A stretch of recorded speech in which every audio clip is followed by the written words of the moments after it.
में जनपद में फर्स्ट नंबर की बहुत दयनीय स्थिति है। और दूसरी जो योजना है उसमें भ्रष्टाचार कायगी 3 महत्वाकांक्षी योजना है शासन की, स्वास्थ्य, शिक्षा और कानून सुरक्षा। सुरक्षा तो सही है 80% 90%, लेकिन जो स्वास्थ्य जो जन्म से पूर्व और कानून मरण तक की है सेवाएं है वो बहुत दयनीय के है। और शिक्षा विभाग में बहुत ही भ्रष्टाचार ऐसे नहीं हो सकता, ऐसे नहीं हो सकता।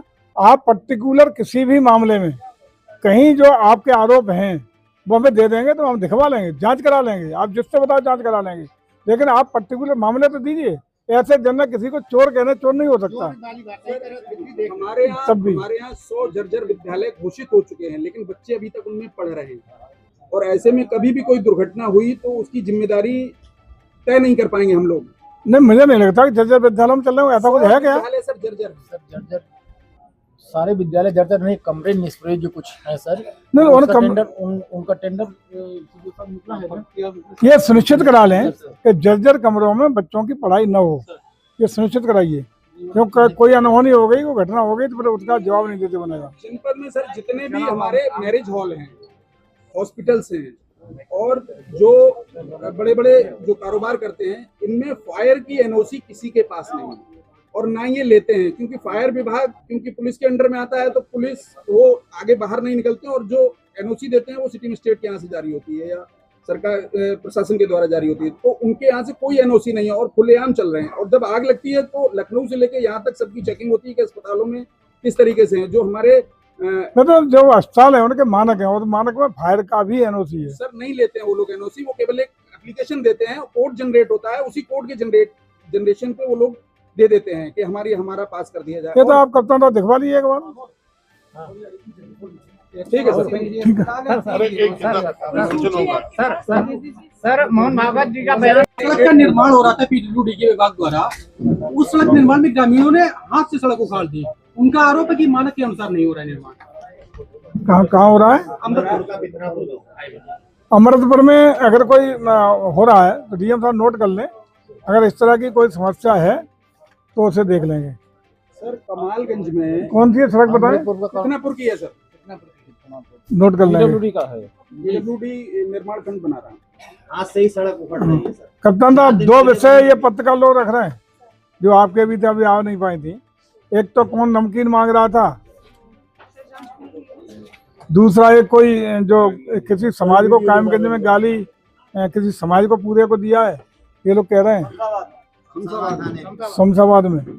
तो ये विषय पूरा बता देंगे, कप्तान साहब देख लेंगे और जो सही होगा कार्रवाई होगी। किसी को भी किसी की गरिमा से छेड़छाड़ करने का, भ्रष्टाचार पनपने का कोई अवसर इस सरकार में नहीं मिलेगा। सर मनरेगा में एक आदमी के नाम पर 1 महीने में लाखों रुपए निकाले गए कमालगंज ब्लॉक में, और हम जयराम जी की कर रहे हैं या पुराने जो घोटाले हैं उनको जयराम जी की कर रहे हैं। देखिए जहाँ भी इस तरह का कोई पकड़ है, नोट कर ले, आप नोट करते जाना। ग्राम पंचायत बताएं। ये लीजिए सर, पूरी लिस्ट है, एक ही नाम से कितने लोग हैं देख लीजिए सर, पैसा कितना निकला। पूरा हम निश्चिंत है, इस पर जांच भी होगी, कार्रवाई भी होगी। अगला और कुछ सर, ट्रामा सेंटर हमारे यहाँ बन रहा है और वो बन ही रहा है सर। अभी 80% काम हुआ है उस पे, सीएम साहब तक उसे खत्म होना था। कहाँ गए? देखो आज ही मेरे निर्देश दिया है, अभी जो समीक्षा हुई है कि जो भी स्वीकृत परियोजना विकास की थी 31 मार्च के बाद डीएम साहब उसका रिव्यू करेंगे कि निश्चित समयावधि से जो लेट परियोजना है उसके लिए कौन दोषी है, कितनी परियोजना ऐसी हैं जो अधूरी हैं, उन पर निश्चित रूप से पूर्णता कराई जाएगी। जो दोषी है वो उसके खिलाफ कार्रवाई भी होगी। सर महाराणा प्रताप की मूर्ति लगी हुई है बस स्टैंड पे सर। अगले वेट में बार सर करते हैं, अगली बार जब आएंगे। अमृतपुर विधायक की तरफ से एक नाव दी गई थी ग्राम पंचायत कितनापुर में सर, और जबकि सर वहाँ पर कोई बाढ़ भी नहीं आती है, सर नाव सर गई कहाँ वो? हम थोड़ा विधायक जी को कोई पूछ लिया करो, पड़ोस में रहते हैं तुम्हें मैं क्यों पता करते हो? सर एक जो है नवजात शिशु का सब जो है पड़ा मिला कूड़े के ढेर में सर। देखिए भ्रूण हत्या पर पूरी तरह प्रतिबंध है, गैर कानूनी है। यदि इस तरह की कोई घटना आपको दिखाई पड़ी है तो निश्चित रूप से उस पर हम लोग प्रशासन का आपने ध्यान आकर्षित किया अभी तो कहेंगे भी, तो उसमें प्रभावी कार्रवाई भी होगी और इस तरह की घटनाओं की पुनरावृत्ति न हो इसके लिए भी ठोस कार्रवाई जिला प्रशासन करेगा, ऐसा हमें उम्मीद है। मंत्री जी, संघिसा के किसानों को क्या 4 गुना मुआवजा मिलेगा या ऐसा कोई प्रस्ताव शासन को भेजा गया है? जो भी जमीन सरकार अधिग्रहित करती है या खरीदती है उसमें ग्रामीण क्षेत्र में 4 गुना और नगर पालिका नगर परिषद के क्षेत्र में जो शहरी क्षेत्र माने जाते हैं उसमें 2 गुना सर्किट रेट का देने का काम प्रदेश सरकार करती है। 2 गुने के कारण वहाँ संघिसा के लोगों ने जमीन देने से मना कर दिया, 4 गुना की वो मांग कर रहे हैं। देखिए उसके लिए जो नियम है, जो मानक है, वो भारत सरकार का, कोई प्रदेश सरकार का नहीं है। उसी मानक के अनुरूप ही भुगतान हो पाएगा। लेकिन उसके लिए जो अन्य उपाय किए जा सकते हैं कि सर्किट रेट में एक पुनर्विचार हो, अन्य चीजें हो सकती हैं, उस पर प्रशासन विचार करेगा। भ्रष्टाचार पे सरकार अपनी लगातार बीत बता रही है। जिले में सब लगातार भ्रष्टाचार के मामले आ रहे हैं। पुलिस विभाग में से ही लगातार जो है एक थाना अध्यक्ष का वीडियो वायरल हुआ, उसके बाद कल एक महिला एसआई का वीडियो जो भी कल वीडियो वायरल जिसकी आपने स्वयं के बीच वाली बात की है, उसमें उस इंस्पेक्टर के खिलाफ कार्रवाई हो गई है, तत्काल कार्रवाई हुई है।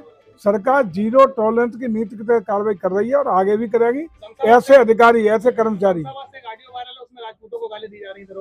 उसके खिलाफ भी आई कार्रवाई के निर्देश दे दिए गए, उस पर भी निर्णय हो गया। कंपिल नगर पंचायत में पर्यटन विभाग से भी पैसा आता है और नगर निकाय से भी पैसा आता है। वहाँ के सभासदों का आरोप है कि पैसा काम नहीं हो रहा है, लगातार शिकायतों के बावजूद वहाँ जांच। अगर ऐसी कोई शिकायत है तो सभासद हम लोगों को या आप हम लोगों को लिख के दे देंगे तो जांच भी होगी। अगर कोई दोषी होगा, आरोप लगाने से नहीं होता। यदि कोई आरोप है तो प्रमाणित तथ्यों के साथ, साक्ष्यों के साथ दे देंगे तो प्रशासनिक जांच भी हो जाएगी और जो दोषी होंगे कार्रवाई भी होगी। शासन की 3 महत्वाकांक्षी योजनाएं हैं। एक महिला की हत्या हुई है और वारदातें हुई है, कोई कार्रवाई नहीं हो रही है।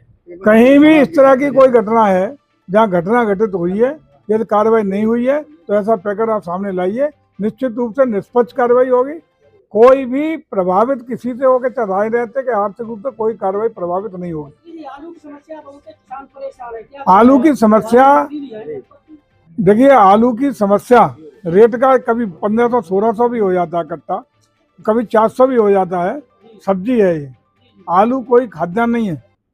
और आलू की समस्या का जो भाव है किसानों के लिए अपॉर्चुनिटी है कि कोल्ड स्टोर में रखेंगे तो पूरा दिसंबर तक का उन्हें समय मिलता है जिसमें तमाम मंडियों के भाव उतार और चढ़ाव होंगे, जिसका लाभ उन्हें लेना चाहिए।